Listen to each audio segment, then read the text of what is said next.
Happy bye week Monday. Sean Callahan, Steve Sipple here for a special edition of Husker Online Headlines as we kind of rework the deck on these bye weeks.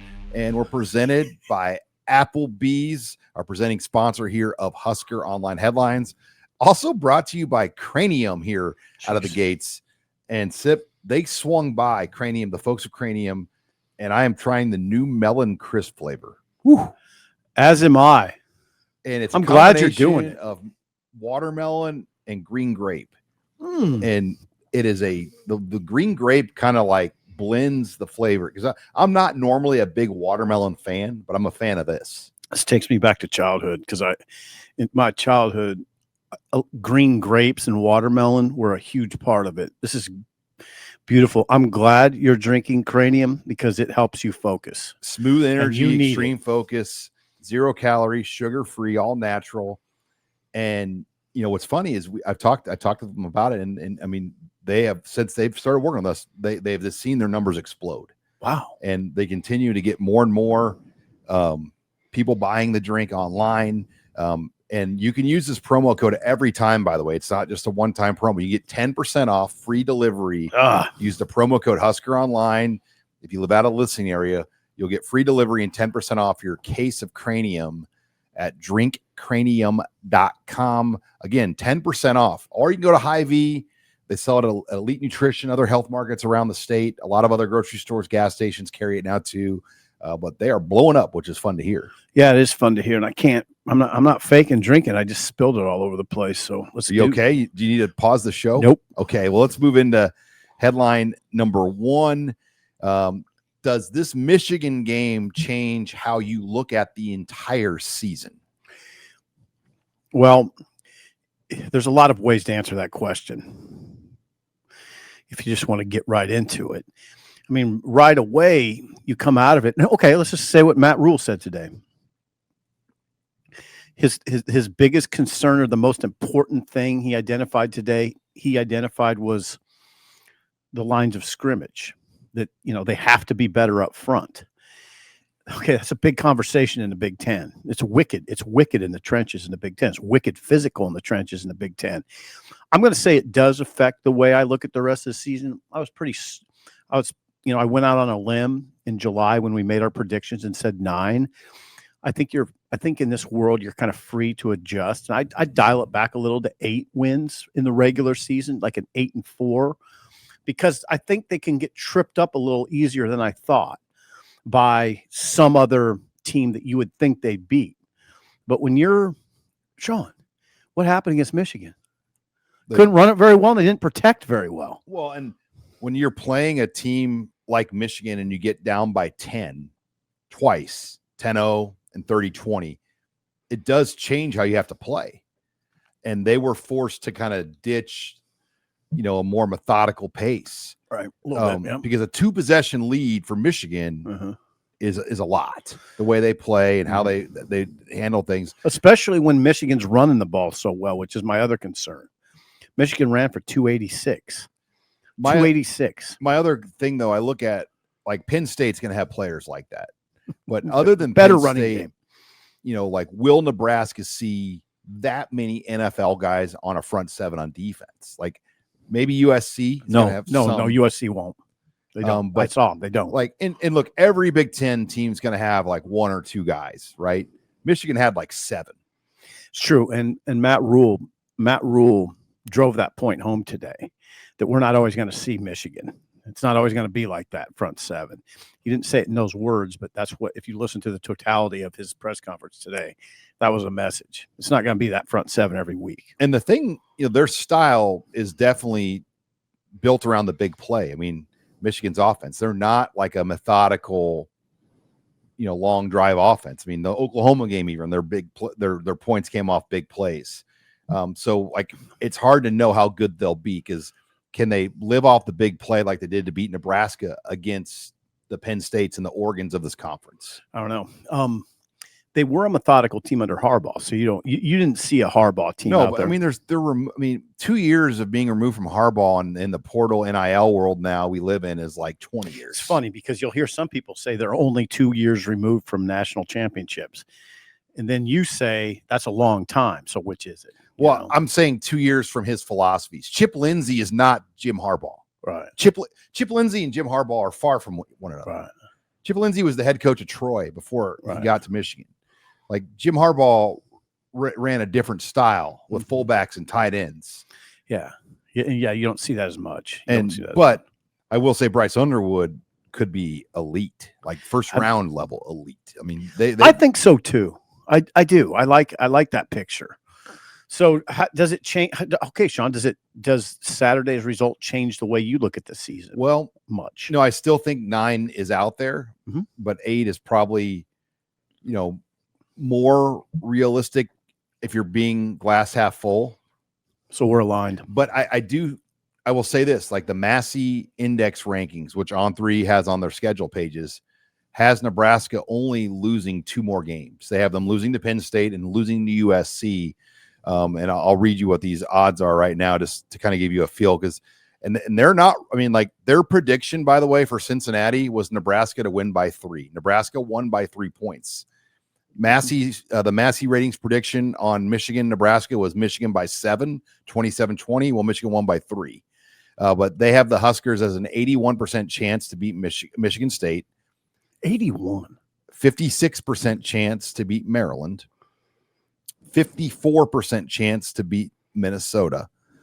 93% chance to beat Northwestern. Okay. Now, USC is a 63% chance to win in Lincoln. Okay. And then Nebraska, 69% chance to beat UCLA. Penn State is an 84% over Nebraska.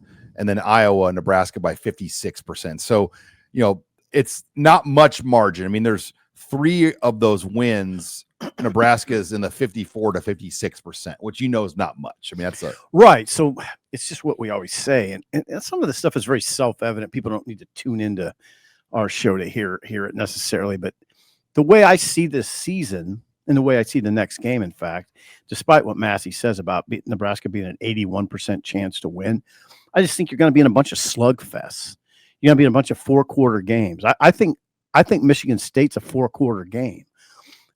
It depends on how you take in your football, whether you like this or not. I happen to like these games that go right to the end, and you don't know. It's like the NFL. Yeah. In the Big Ten, like you watch the Chiefs on Sunday night, and they are far better than the Giants.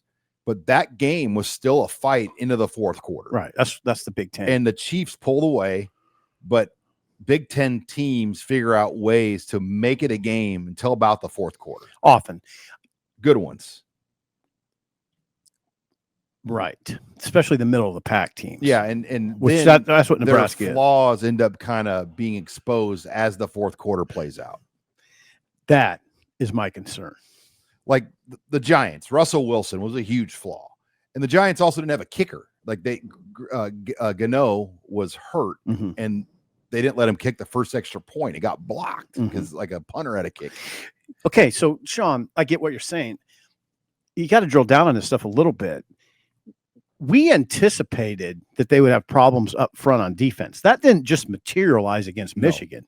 It just was the problem really was glaring against Michigan. What did we say in the offseason? They're one big body short on the D-line at least. Okay. And they're one other bigger, more physical running back short. Those were our 2 kind of concerns. Talking points. Like that we recognize. And I think Matt Rhule, in so many words, recognized that. You addressed it on Monday.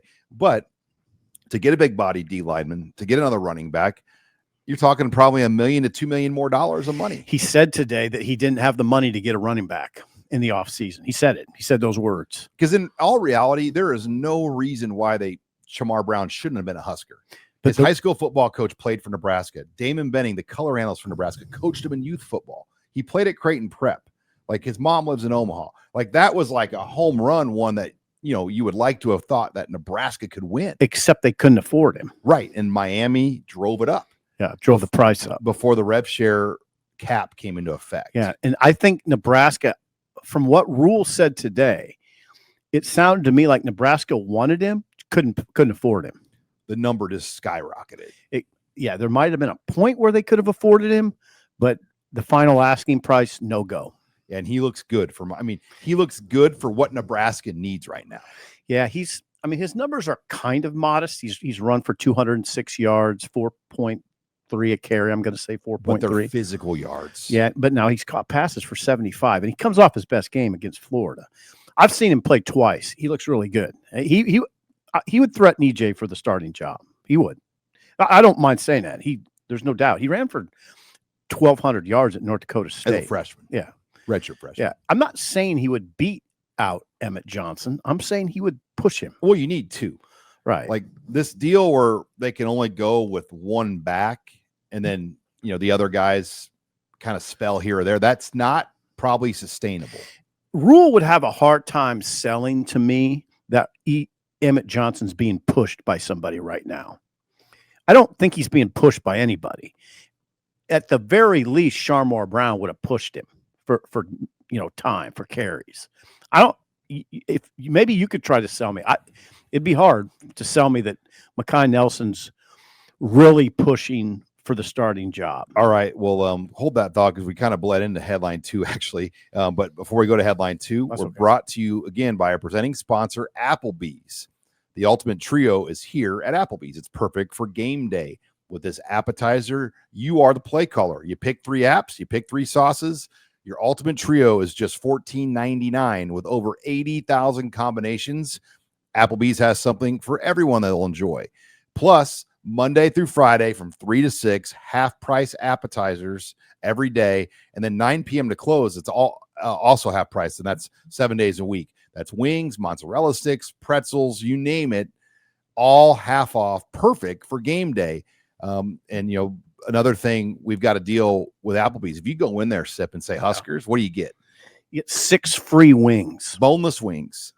And that's Applebee's in Lincoln, North Platte, Scottsbluff, Kearney, Sidney, Grand Island, York, and Columbus. So tell you what, we're going to treat you to the 6 wings. You go in there, you say Husker Online. You can even say Steve Sipple's paying for these wings for me. Yeah, do that. And say it. Spend your $10, which you'll do. You'll get a beer or 2. Yeah. Watch Monday Night Football. Those wings are good too. They're good. I don't like any wings. Those are good. The burgers are great. Yeah. The sirloin steaks are good there. Yeah, they're good. Everything's good. But go in there, say Huskers. You'll get 6 free wings with a $10 purchase at those Applebee's at the valid locations. Thank you again to Applebee's, the presenting sponsor here of Husker Online Headlines. But let's get back into this discussion. Headline 2, the ongoing left tackle and running back discussion. Yeah, start left tackle. Left tackle. And you can even throw a right tackle in there too. I mean, both tackles had their issues against Michigan. And at first they kind of were overwhelmed by the physicality. And then Matt Rhule said that they were almost letting the Michigan players too deep in. They were letting them initiate the contact. Speed. You saw it from the press box. Michigan was lining up wide and going speed to power.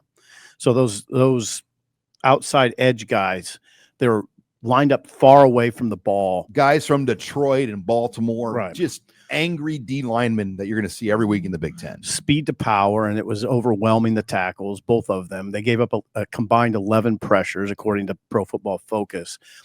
A combined 11 pressures. How many pressures did Nebraska get? 6. Well, the total for the game was even worse. When you like break down the numbers for Nebraska versus Michigan, Michigan's players produced 36 pressure plays. Like 36. And, some plays had multiple pressures on the same play, 7 sacks. 36. In comparison, Nebraska produced 6 QB pressures and 1 sack. That's right out of your column. And then the rushing total, if you put the sack number back in there, it's essentially 300 to 100. Michigan had about 300. Nebraska had about 100. Okay. You would be hard-pressed to win against a high-quality Big Ten opponent with stats like that. Right. And I gave the one example that I can remember when Nebraska kind of played like that and won. It was 2020 Penn State. But guess what happened? Sean Clifford was a disaster. Yeah. And turned it over and gave Nebraska like a defensive touchdown. Well, they would have needed to force Underwood into multiple turnovers. He did turn it over once. He fumbled. But they would have needed him to be kind of a train wreck. Nebraska would have had to win special teams by a wide margin. then and Dylan would have just had to been remarkable. Remarkable. I mean, the first touchdown to Barney was an incredible throw where he dropped it over the middle. And I thought the throw to Isaiah Hunter, where Hunter stepped out of bounds, that was a big league throw. Oh, he made about 6 or 7, I'd say, big league throws. But as far as the left tackle goes, it's still much of the conversation is Pritchett, Elijah Pritchett. So where is he? He played 6 snaps on Saturday. He did jump. I don't know if they pulled him because of that, but once again he jumped. I talk to people that are close to the program, some in the program, that they say, hey, we just got to go with Pritchett. And I don't know. I don't know what the dynamic is that stops that from happening, except you have to trust your coaches in that conversation, right? Largely. I have said that over the years, where you have to trust your coaches. And then, as we've seen at Nebraska, you can't always trust your coaches. I mean, you can't always trust them to make the right personnel moves. I'm not saying that this is an example of that, but I'm saying I've seen plenty where they were playing the wrong guy. It happens in the world. It happens at Nebraska. It happens in the NFL. It happens everywhere. So you hope that's not happening. And we'll just, Rhule said this off week, they're going to look at that tackle position closely. Well, and even he did say that if revenue share dollars are paying, that's the school. So even a Troy Dannon's like, wait a minute, we're giving a player. I can assure you he's doing that. I know that a for player a fact. More money than I make. Right. Not quite, but a lot. And he's not playing. I can assure you that's so. Who's on the hook here for this call? Right. Right. And if you have too many of those, not good. No, not good. Yeah. And it just, again, this is not probably what they vision the line to be.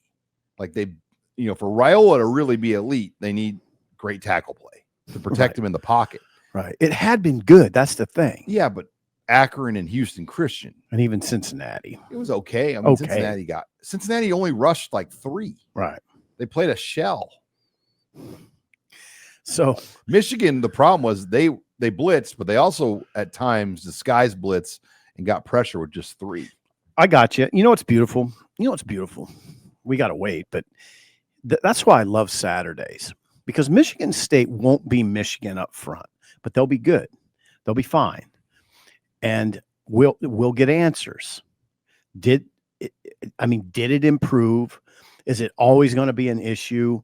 Those kind of things we'll know better against Michigan State, because it is the Big Ten, and all these defensive lines are going to be okay. Well, and then you couldn't still say a positive is the disparity on those key numbers. They only lost by 3 points, right? And I know what it could have, should have, more all big. No, but they were right there. And they got dominated in some key things still. Yeah, and they still had a shot. And that onside kick was perfect. If they would have got that onside kick, it would have been interesting. Yeah. Nebraska hung in there very well in a game where Michigan did have control much of the day. Now, overtime with their kicker, Michigan's kicker, that would have been interesting because he was good. He was good. I'm trying to think overtime.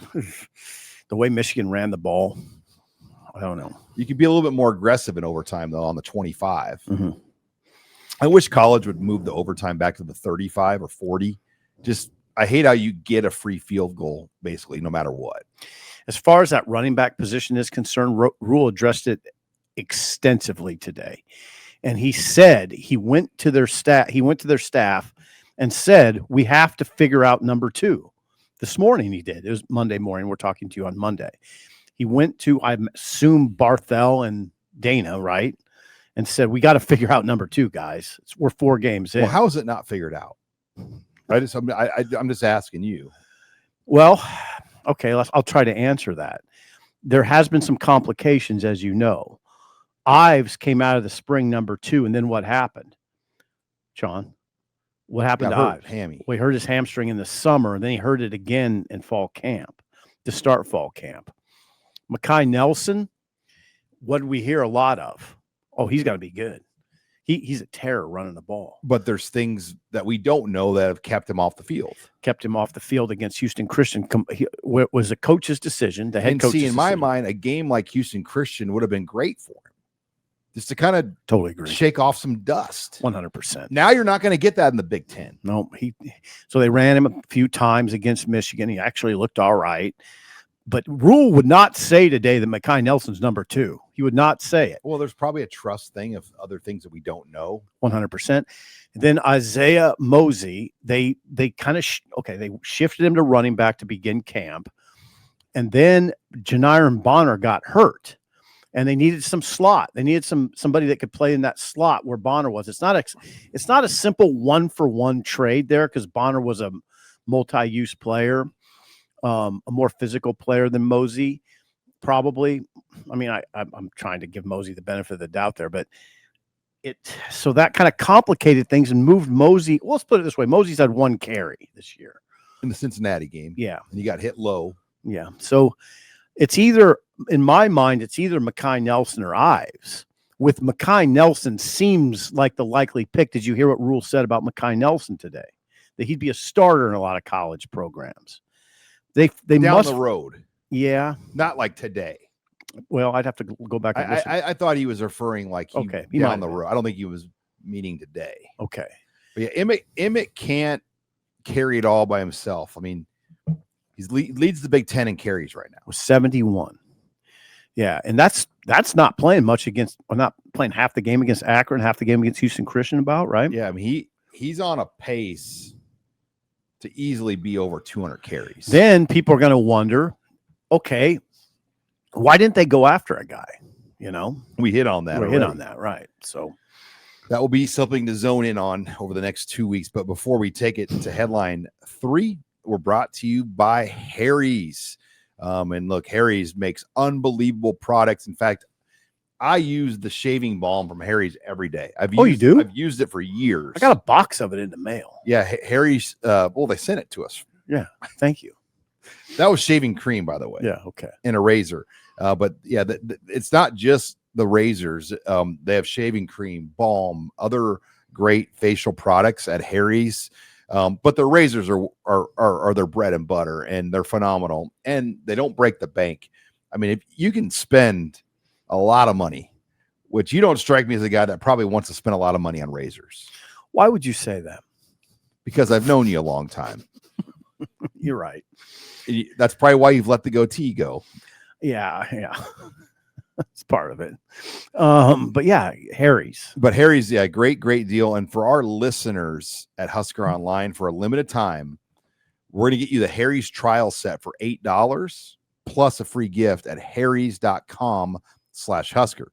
So head on over to harrys.com/Husker to receive our exclusive discount. After you purchase, they will ask you where you heard about them. Please support our show and tell them that you heard that we sent you your way. So say Sipple told me to buy a Harry's razor. Yeah, and your skin looks great. It does. The balm is the balm. I just actually bought I went to Target on Friday to buy another balm. Nice. Post-shaving balm. Nice. Just like a lotion. Okay. You take good care of yourself, Sean. I don't know about that. You do. You do. All right, what's the next one? All right, let's move it on to headline number 3. Matt Rhule staunchly defends Dylan Raiola, and the question was kind of in reference. There was this one of these like CBS Sports online guys. I don't even know who it was, but just kind of like a guy with a goatee wearing a hat doing one of those like videos. And you know, I sometimes wear a cap, so but didn't look like a football guy, right? I mean, and he might have been.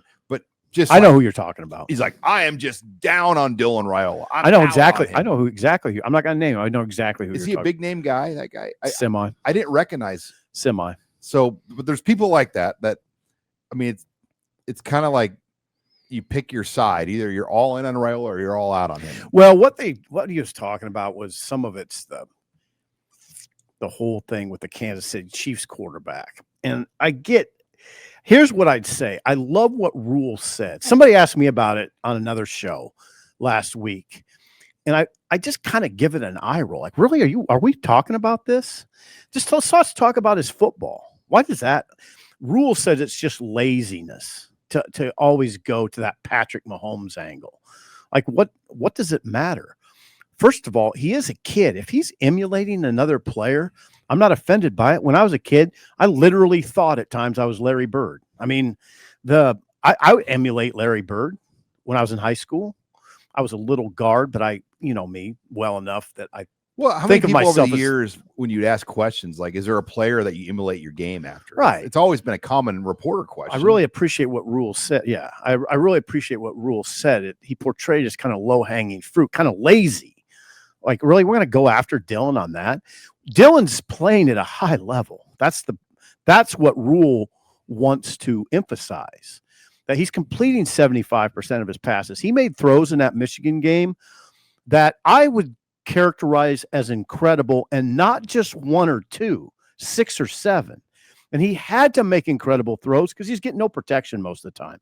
Now, up in the press box, I know there was some discussion about him holding the ball, right? Mm-hmm. Which I'd say he did a few times too much.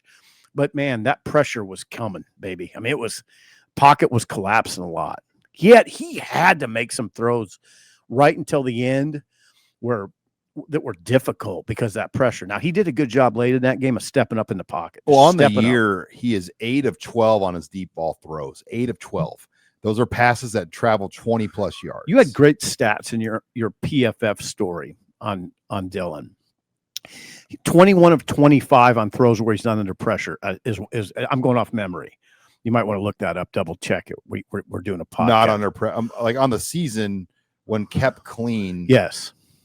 Dylan Raiola completes about 80%. Yeah, I'm saying 21 of 25. And that's Michigan, the Michigan game. But I'm talking the whole. Oh, I'm sorry. The whole season, he's 80%. When he's clean. Yeah. And plays pitch and catch at a high level.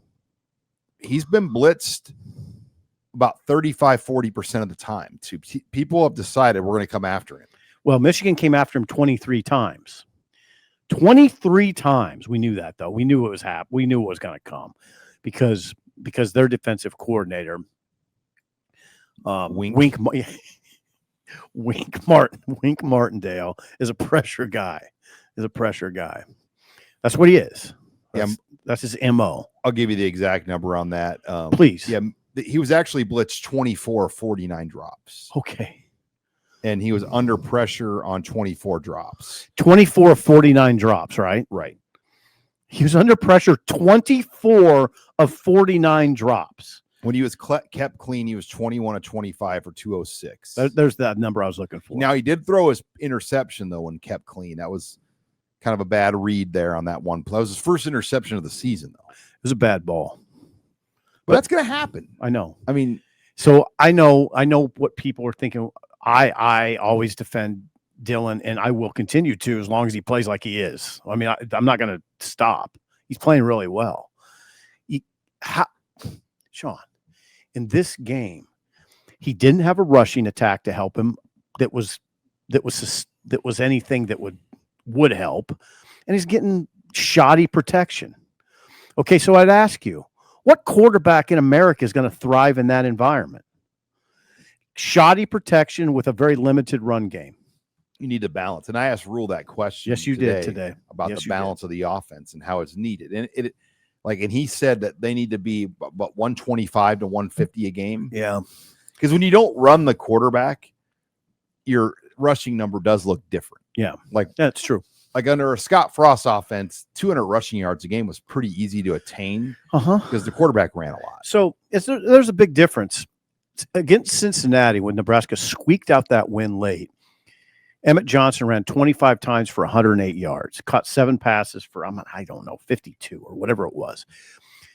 Against Michigan, he ran 19 times for 65 yards. 65. 14 for 55 in the first half. Right. 5 for 10 in the second half. Okay. How does that help your quarterback? 5 for 10. Yeah. Doesn't help. No. That's the answer. Doesn't help. At that point, you're just kind of running for, there's no effectiveness with that. So no effectiveness in the run game, and we all watch the tackle struggle. Now you're asking your quarterback to do what? Pull a rabbit out of a hat. You got to go win. That's not mobile. Yeah, you got to go win this game because we can't do it with our run game, and our protection's bad. And they moved the pocket well, I thought, for Dylan. Could have done better. mean, they got him out of the pocket after a while. Like he was on the run more. Yeah, tried it. He can. Here's the thing. Here's the misnomer I hear about Dylan, that he can't throw on the run. Yeah, he can. He's really good throwing on the run. He can roll and throw. A couple of those throws you needed a lead arm strike to make, and he showed that. Yeah, I know we sound, particularly myself, it sound a little bit like an apologist, but whatever. It is what it is. I mean, he's playing at a high level. All right, well, let's take it to headline 4. Before we do that, we're brought to you by BRUNT Workwear. And both Steve Sipple and I own our BRUNT Workwear boots. My boots are sitting in my bye kitchen. weekend. You got probably work you got to do. Yeah, I'm kind of waiting for the winter, but they're sitting there in my kitchen. Ready to put on the BRUNT boots and get out and do some work. You need to do that. What's Lisa got planned for you? A lot. Off week. Yeah, no, Off but week, the Sean. BRUNT Workwear, not just boots. I mean, they have great gear, yeah. great shirts, hats, pants, jackets, and you've got the American Worker shirt. Yeah, and I got a BRUNT cap that I really like too. But so yeah, they've got a lot of great items at BRUNT, and we're honored to be affiliated with BRUNT Workwear because they provide elite products. If you've never tried them before, we've got a great deal for you. If you just go to bruntworkwear.com/Husker, use that promo code Husker, and you'll get $10 off your order of BRUNT. Again, that's bruntworkwear.com/Husker. Use the promo code Husker, and you'll get all set up with $10 off your order of BRUNT boots and workwear, and all kinds of boots, not just the heavy-duty work boots. They've got great, lighter-duty shoes and things you can do. Light-duty pickup truck shoes. I got boots you can almost wear with slacks. Yeah, I mean dress up in them. Yeah. Well, not you're stretching a little bit, but they're nice. I mean, we've changed your life with BRUNT boots. Yeah, and your rollback shirts. Yeah, I love this shirt that I got on. Thank you, Sean. All right, well, thanks to BRUNT. Let's move it in to headline number 4. Let's size up the Big Ten after 4 weeks of play, and I think we're probably all on the same. I don't want to assume, but I think we probably are all on the same page that there's 3 teams ahead of the pack: Penn State, Oregon, Ohio State. I'm not sure you could say one team has the edge over the other than the fact Ohio State does own that win over Texas. Yeah. How close are you to putting Indiana up there? Well, that's where we're going next. So after that top 3, Indiana is probably in the 4th spot. Well, I think you'd have to say that. And I think you have to ask yourself, would Ohio State beat Illinois 63-10? But they didn't beat Ohio by very much. 37-9. I'm going to go off the top of my head on that. And Ohio beat West Virginia. Okay. Earlier this year. And West Virginia just beat Pitt. Would Oregon beat Illinois 63-10? Oregon didn't beat Northwestern like that. Okay. I mean, and then of course you'd ask, would Penn State beat Illinois 63-10? Look at what Penn State did against bad competition early. I don't think it's wrong to say, no, you got to put Indiana up there with those teams right now based on what they've done. Now, the problem with Indiana is it's a one-time thing. Their wins before Saturday, before burying Illinois, it was Old Dominion, Kennesaw State, and Indiana State. And Signetti in Indiana, they almost have the old Bill Snyder schedule philosophy where they would just load up on games like that. And, there's part of me that doesn't have a problem with that, though, because really you get things figured out. You get confidence and you figure out what you want to be and who your guys are. Then you're ready for the big games. It's a conversation. I mean, Kansas football did that under Mark Mangino. He copied exactly what Bill Snyder did. Yeah, Kansas State did that. There's no doubt there's a formula there, right? Minnesota, to an extent, did that, and they had their best year under PJ Fleck that year. Anyway, and then, God, Sean, okay, going into the Saturday game with Nebraska, I would have put Michigan 6th or 7th in the league.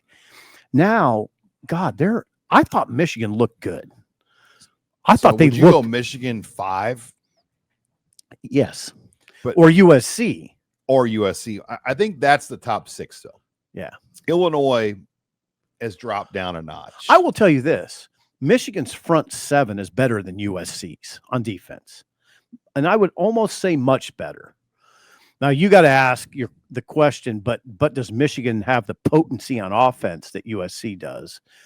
And I would say it's pretty close. I'd say it's pretty close. If they get to Maeva, like it's gonna be hard. Right. So we have a top 6. I don't know if me and you could agree on 1, 2, and 3. I'm saying I'm saying Oregon, Ohio State, Penn State, Indiana, Michigan, USC. Yeah, and Michigan. Does that sound good? So Michigan's schedule too, like they do go to USC on October 11th. Right. That's gonna be a huge game. Monster game.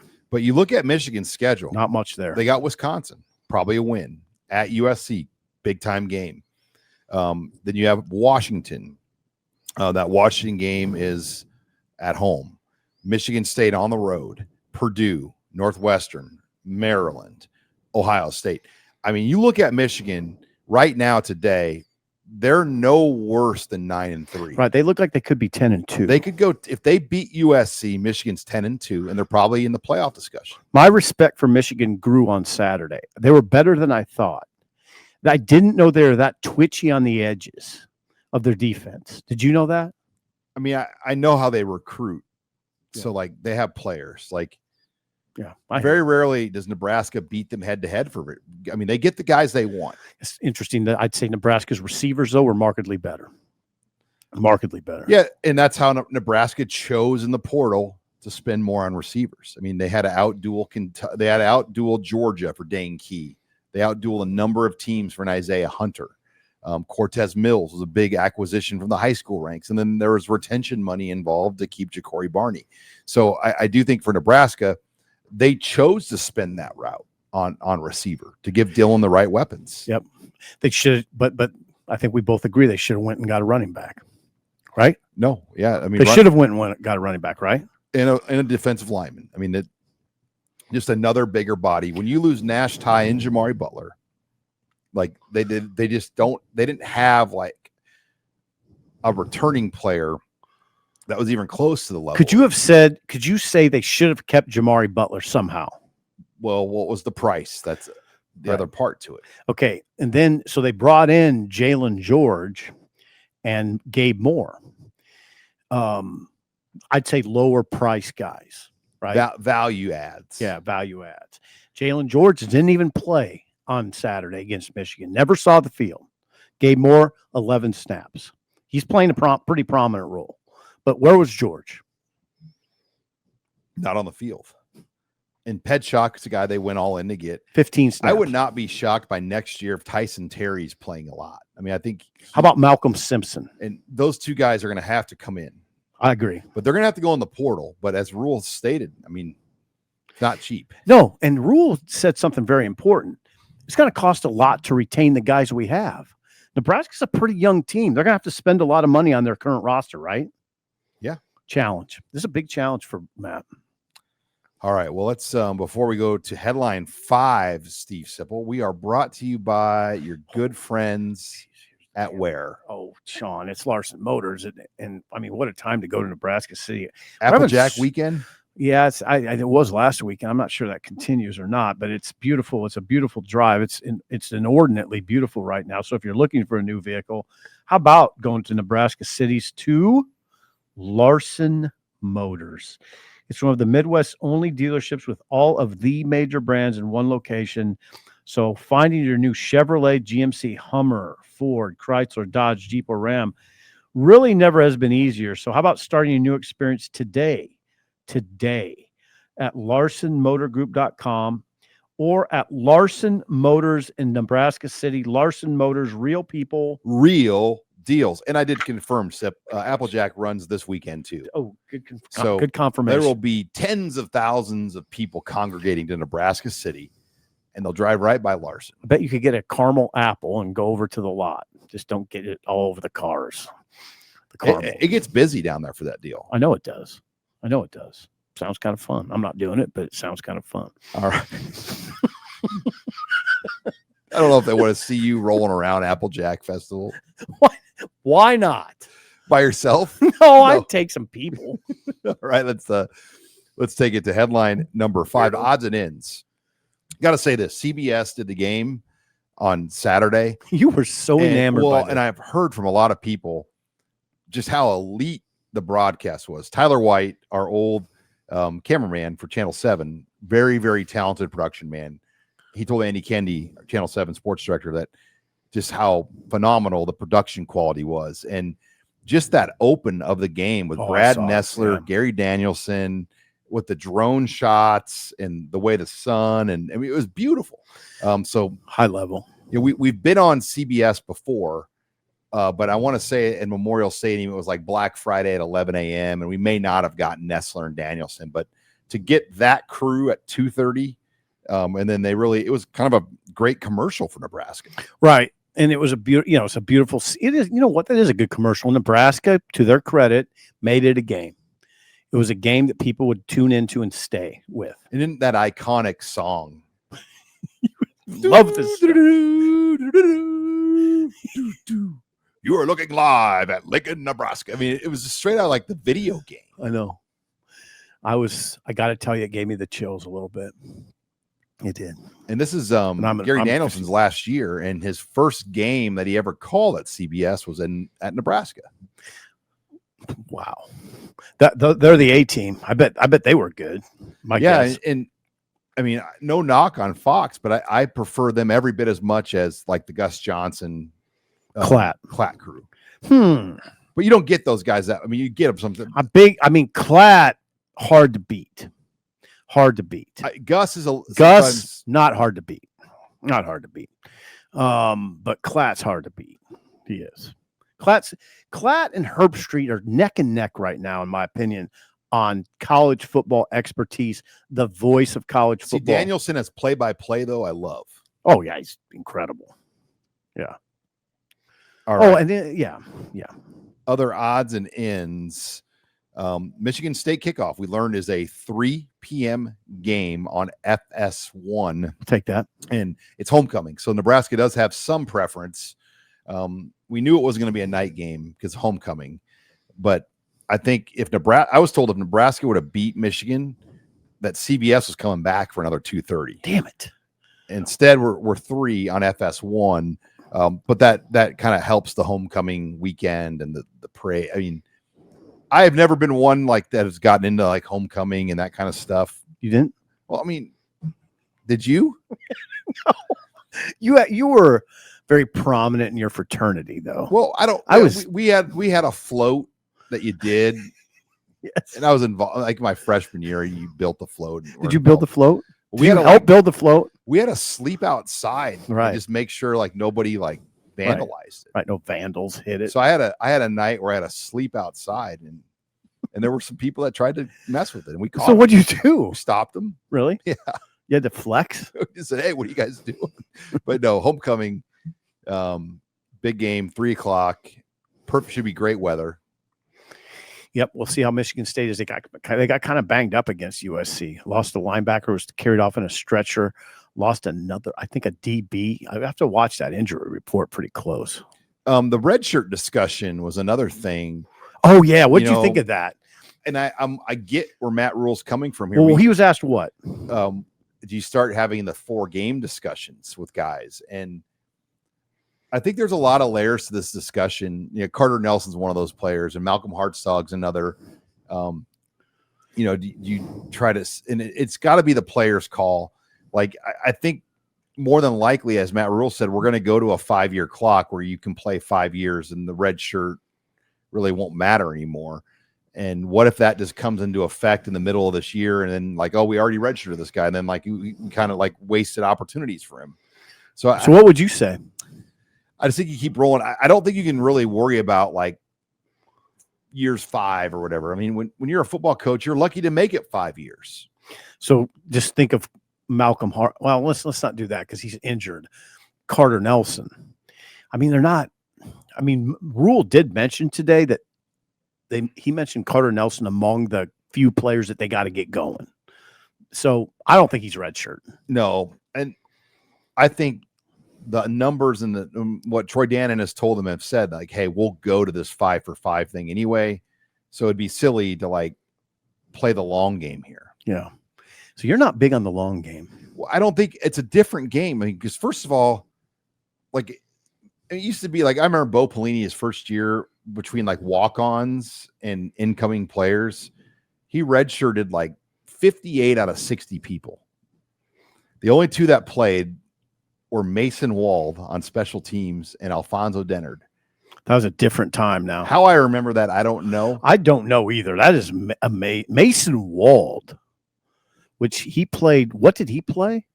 I can remember writing that story on a bye week in 2008 at a Panera Bread off Maple Street when Lisa lived at an apartment. And I remember writing a big red shirt like story because the 4 game wasn't around in 2008. Right. But they redshirted 58 of like 60 dudes. That was walk-ons included. Different time. And at that point, you're like, we're building the roster from the bottom up. Now it's like you change the roster every year. And I don't know how much this has changed. Rhule talks like it's kind of changed it. Kids now, they just come in and want to play. They're not really interested in redshirting. Well, yeah, because then you get jumped. Right. When you're sitting out. I can't do it. Like, what if a guy jumps over you? Right. And then you can't get your spot back. The college football is so much different now. You don't see a lot of we're building this kid into something that will be really good in year 3 and 4. But right now, no, you don't see a lot of that anymore. That kid's not going to work out. Well, then there's the money thing. And he talked about the roster money, how some teams are with $40 million rosters. He did say that. With the rev share, even he still believes teams will be able to find ways. I mean, and NIL. That might be Oregon, but I still wonder how they can get that through the clearinghouse legally where it's like legit NIL. Well, he evidently feels like the clearinghouse is a non-factor in that discussion, which I've kind of suspected in our legally, can it hold up? Right. See, here's the thing. We always do that.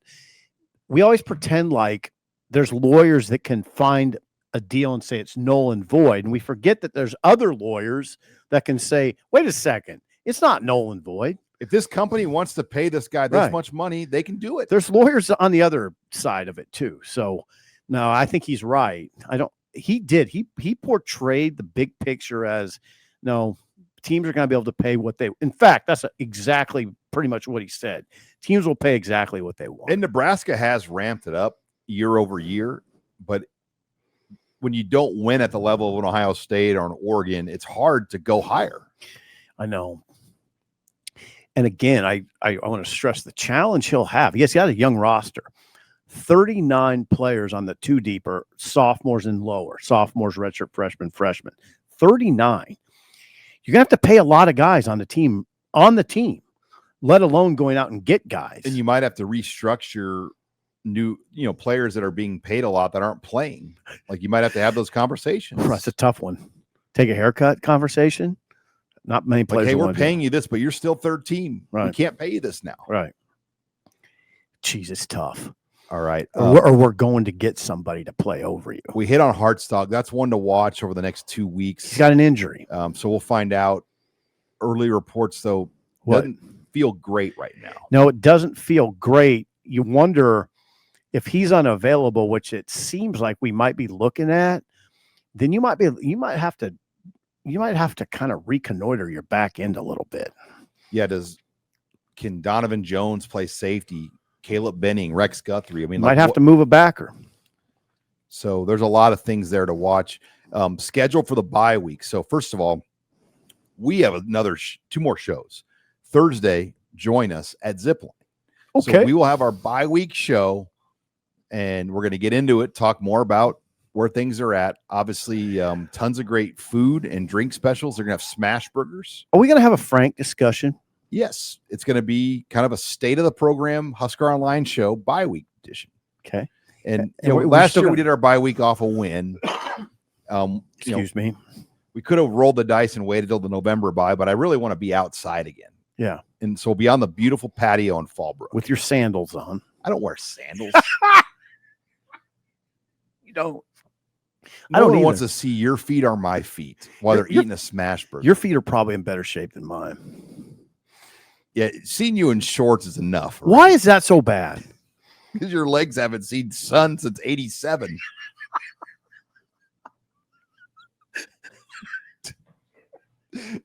All right. You set that up yourself. Yeah, I did. So anyway, we're going to Fallbrook on Thursday night. Fallbrook Thursday night, 6 o'clock live show. 6 o'clock.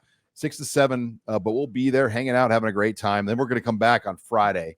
We were going to do a Wednesday live show, but because volleyball and some other conflicts, like, you know what, and we want Abby to be able to make the volleyball match too. Okay. And Abby's a big part of the show. She'll be with us Thursday as well with Robin. The team will practice Tuesday, Wednesday, Thursday. Coaches will do some recruiting. Then they'll come back on Sunday. So the players will get Friday and Saturday off. We're going to have to look at that recruiting a little bit. Yeah, I mean, what I'm interested in, we'll hit on this Friday, is where Rhule goes. Like, who are his targets? Yes. Because you only get 33 days out divided by 11. So that's 3 days per coach on average. There was a lot of favorable reviews from the players that came to Nebraska this past weekend that Brian wrote about and that Matt Rhule referred to today. Yeah, and I think, like, sometimes locally you're like, oh, the recruits aren't going to like it because they lost. Well, I mean, no, it's still a great day, great atmosphere. They lost by 3 points. Mm-hmm. Most of these kids have been a part of a loss before. It's not like the end of the world. No, it's not. No, I mean, this game, you could, and I've heard this from fans. Think of the last time Michigan was in town. Now think of this past game. Think of the last time. Think of this game. A lot different look, right? A lot different feel. I'm going to say Michigan was better than I thought this time around. They were exactly what I thought the first time around here a few years ago. But this time they're a little better than I thought. They got a quarterback now, Sean. So we will see where things go here over the bye week. Yeah. Matt Rhule today discussed a lot. We'll have some stuff from that.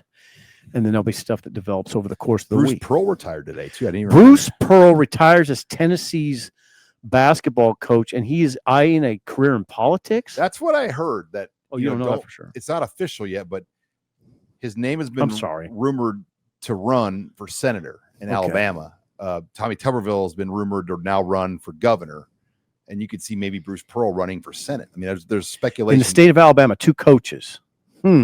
Sounds a lot like Nebraska.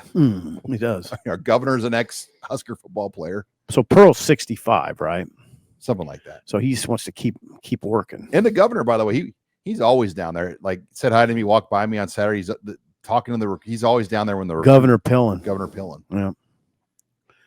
All right, Sean. All right. Well, we'll be back Thursday. Join us at Zipline. For Steve Sipple, I'm Sean Callahan. Thanks for joining us here on Husker Online Headlines.